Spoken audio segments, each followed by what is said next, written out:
Olá, meus queridos alunos, aqui é o professor Diego Ossano para mais uma aula de matemática. E hoje nós iremos trabalhar resoluções de questões sobre matemática financeira. Juro simples, juro composto. De olho na tela. A primeira questão que eu tenho aqui para vocês é uma questão que diz o seguinte: uma concessionária anunciou um veículo no valor de R$30 mil à vista, no ato da compra, né? Após negociação, um cliente adquiriu o veículo pagando R$20 mil de entrada e R$11.200 após 30 dias. A taxa mensal de juros cobrado nessa venda foi de quanto? Então, vamos retirar aqui do texto os dados mais importantes. Primeiro, custava R$30 mil à vista, certo? Se você fosse pagar no ato da compra, na data zero, 30 mil. Mas ele fez o pagamento como? Ele deu R$20 mil de entrada e R$11.200 após 30 dias. E ele quer saber qual é a taxa de juros cobrado nessa venda.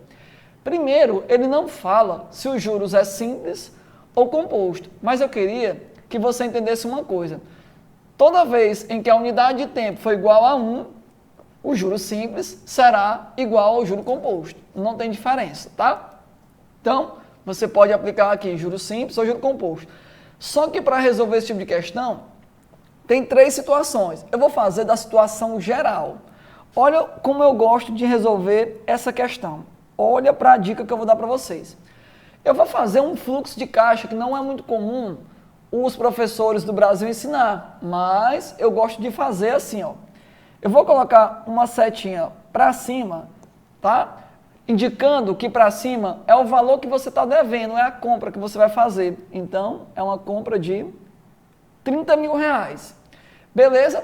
E essa compra, você vai pagar ela como? Aí eu vou botar umas setinhas para baixo dizendo que é o pagamento. Aqui é o pagamento. Beleza? Então, para baixo quer dizer que você está pagando e para cima é o que você estava devendo. Então, o que acontece? No ato da compra, que é o tempo, ó, a unidade de tempo, tá? Então, no ato da compra, você deu uma entrada de R$20 mil. Então, você bota aqui o R$20 mil de entrada. E 30 dias após, você pagou R$11.200. Você bota aqui R$11.200. E eu vou colocar esse 30 como se fosse um mês comercial. Então, aqui é como se fosse um mês. Gente, por que eu estou transformando para mês? Porque ele quer saber qual é a taxa mensal. Você deve lembrar que taxa e tempo sempre na mesma unidade de medida. Agora, olha o que a maioria dos alunos fazem. Eles cometem o seguinte erro. Eles fazem assim, ora, eu tinha que pagar 30 mil e ao todo, se eu juntar aqui os 20 mil com os 11.200, dá 31.200. Então eu paguei 1.200 de juros em cima do 30 mil. Está errado. Porque quando você vai pagando, você vai diminuindo os juros das outras parcelas. Então o correto é você fazer assim. Bora lá. Vamos lembrar aqui, o montante do juro composto é capital vezes 1 mais I elevado a T. Eu vou fazer para o juro composto porque é os juros mais comuns no vestibular. Então, primeiro, o que é o montante? Seria o valor final. Gente, eu estou devendo hoje 30 mil, mas eu já paguei 20 mil. Então, hoje, na data inicial, eu só estou devendo agora 10 mil reais. Então, o meu montante vai ser o quê? O capital de 10 mil reais. Aí, a taxa de juros é o que ele quer descobrir. Eu vou chamar de 1 mais I, porque 1 já é o aumento em cima do 10 mil e o I é o valor desse aumento, e o tempo é um mês depois que eu iria pagar isso. E um mês depois você pagou quanto? R$11.200. Pronto.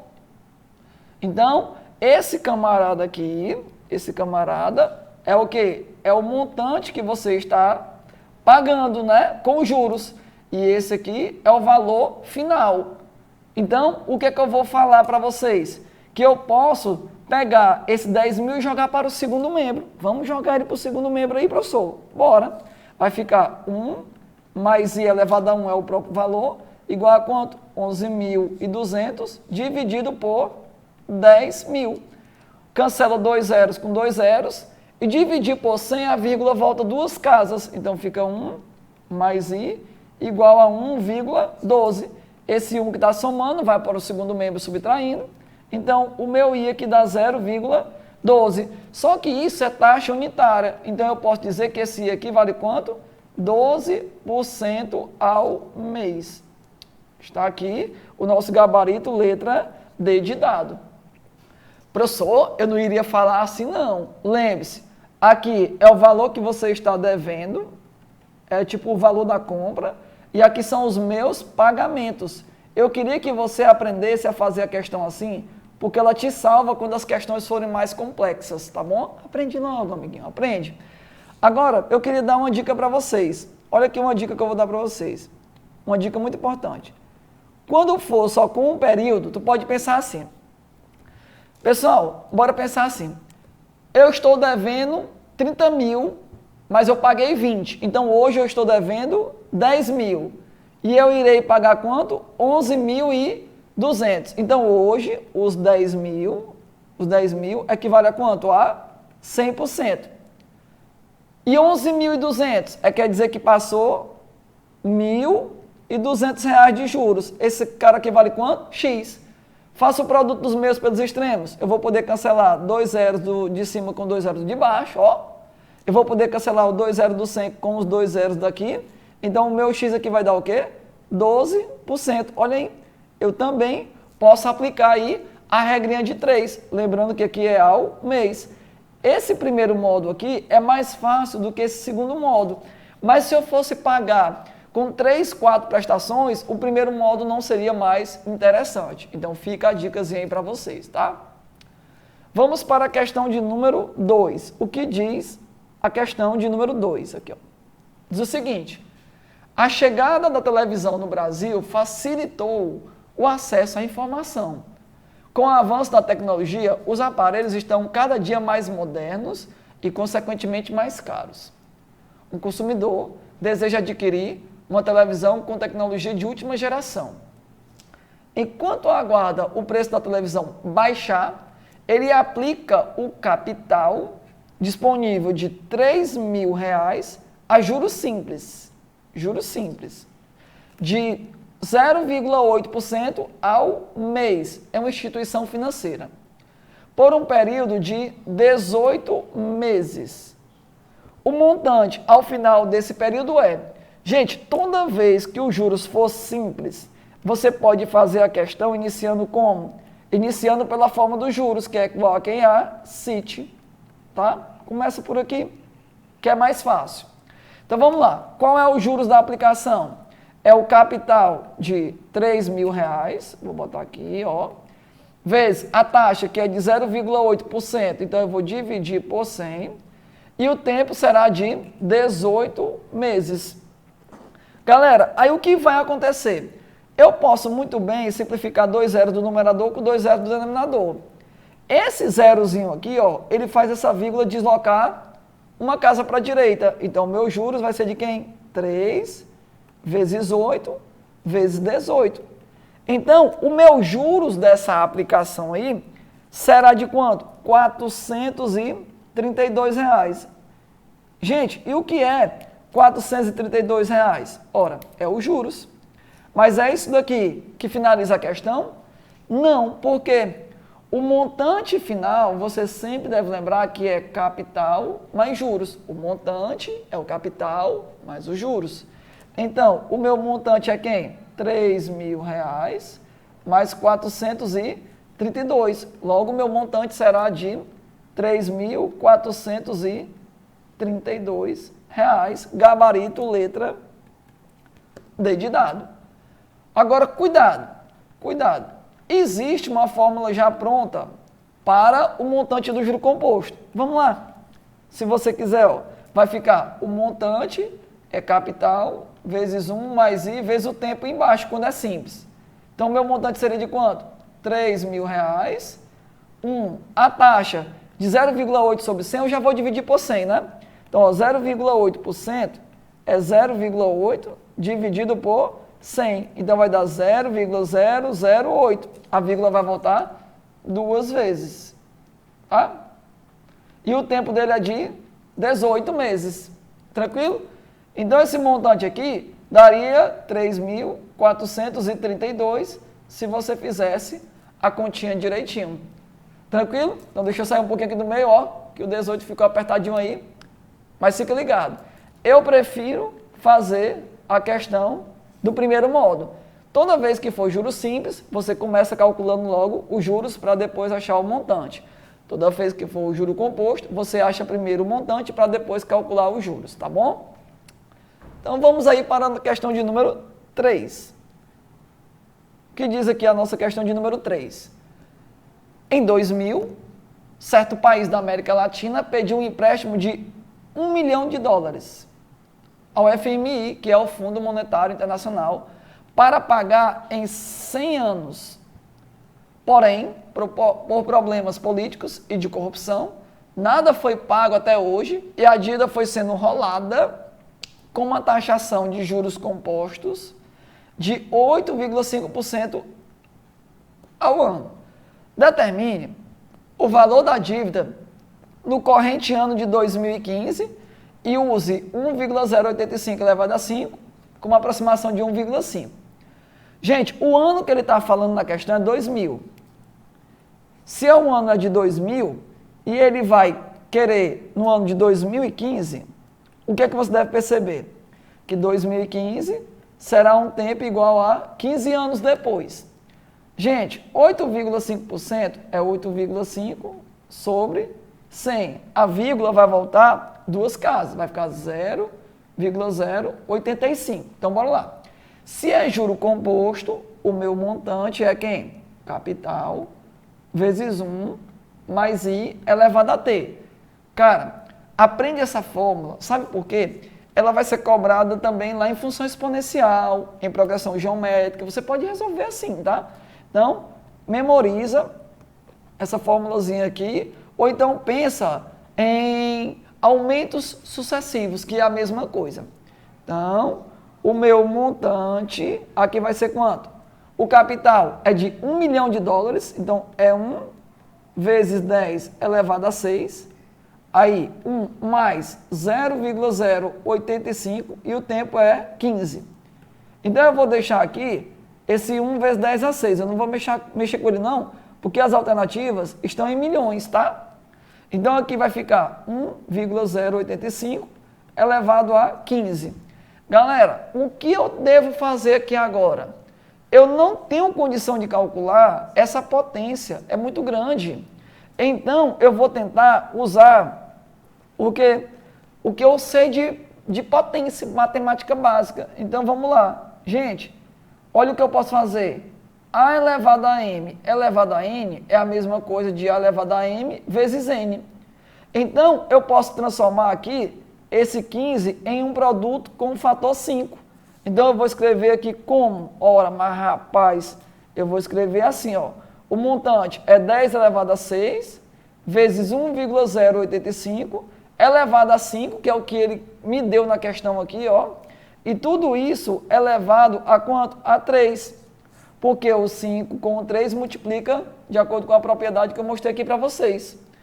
Tá bom? Então, bora aqui para cima, ó. O meu montante vai ser de 10 elevado a 6.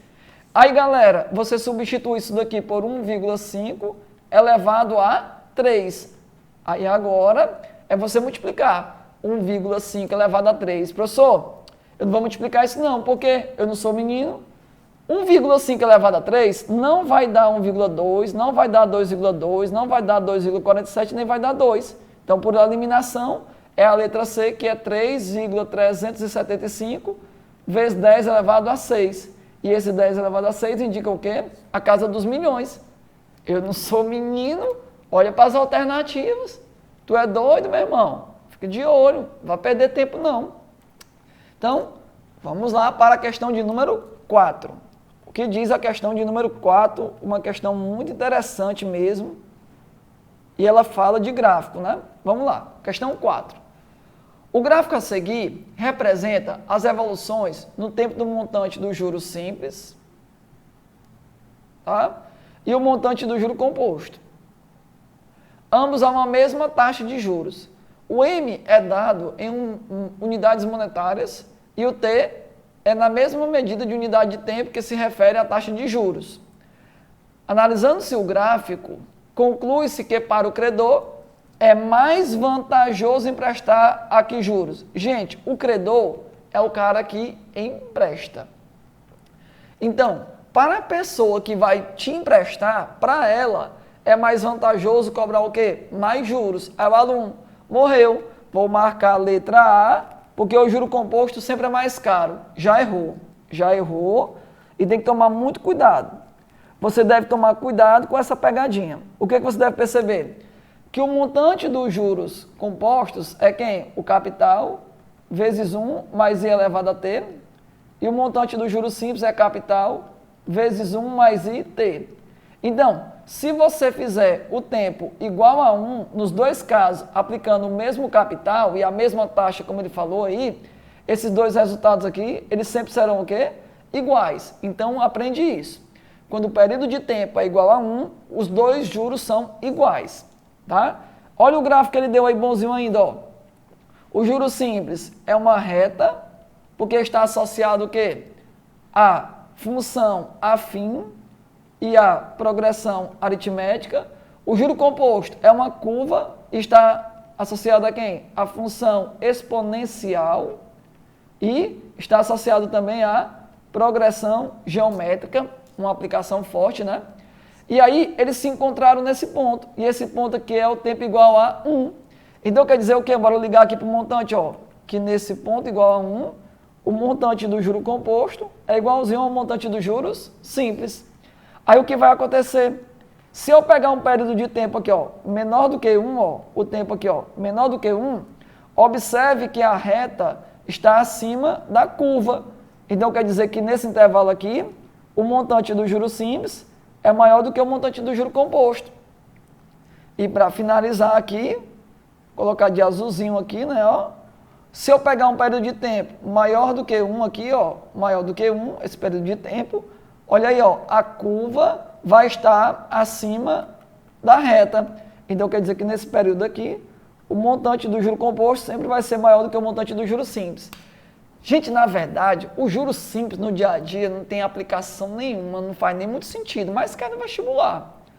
Então, por que todo mundo pensa que o juro composto é sempre mais caro? Porque é o juro do dia a dia. Ninguém paga no primeiro período de tempo, é muito difícil. A gente financia casas em 30 anos, 25 anos.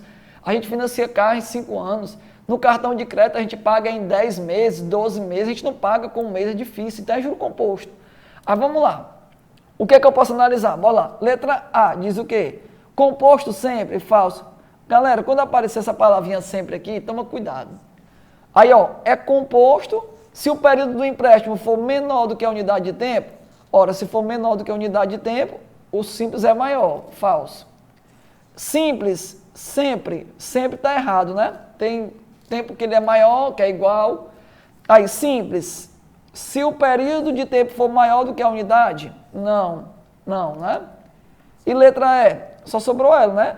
Simples, se o período do empréstimo for menor do que a unidade de tempo. Se for menor do que 1, o simples é maior do que o composto, então nosso gabarito fica sendo a letra E. E com isso, a gente encerra essa primeira parte de juros simples e juro composto. Até uma próxima.